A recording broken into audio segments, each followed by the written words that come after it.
উচ্চ রক্তচাপ গর্ভকালীন অবস্থায় প্রতিরোধ নিয়ন্ত্রণের করণীয়।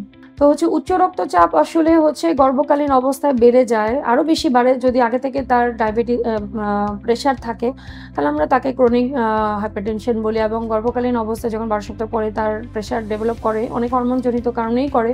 এক্ষেত্রে বাচ্চার যে ফুলটা থাকে প্লাসেন্টা, এটা বিশেষ কারণ।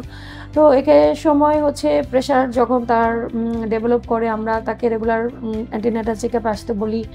দেন সে প্রেশারটা চেক করে এবং কিছু তাকে সাজেশন দেই, যেমন আপনি পাতে যদি এক্সট্রা সে লবণ খায় সেটা সে খাবে না, রেগুলার প্রেশার চেক করবে। এবং ডিজিটাল কিছু মেশিনও পাওয়া যায় ব্লাড প্রেশার চেক করার, সেটা চেক করতে পারে। এবং আশেপাশে যদি কোনো ফার্মেসি থাকে সেক্ষেত্রেও সে ফার্মেসিতে গিয়ে তার ব্লাড প্রেশার চেক করবে, মানে তার প্রেশারটা কন্ট্রোলে রাখবে। যদি তার প্রেশারটা আনকন্ট্রোল হয়ে যায় এবং যদি সে কিছু যে প্রবলেম ফেস করে, যে তার ঘুম হচ্ছে না ঠিক মতো, দেন তার পায়ের পাতায় পানি আসতেছে, পা ফুলে যাচ্ছে, মাথা ব্যথা করছে, উপর পেটে ব্যথা করছে, প্রস্রাবের পরিমাণ কমে যাচ্ছে, বাচ্চা নড়াচড়া কমে যাচ্ছে, অবশ্যই সেও ডাক্তারের কাছে আসবে। কারণ দেখা যায় যে প্রেশারটা যখন আনকন্ট্রোল হয় তখন আমরা প্রিএক্লাম্পসিয়া মেডিকেল টার্মে বলি, এবং এটা একসময় এক্লাম্পসিয়াতে ধারণ করে।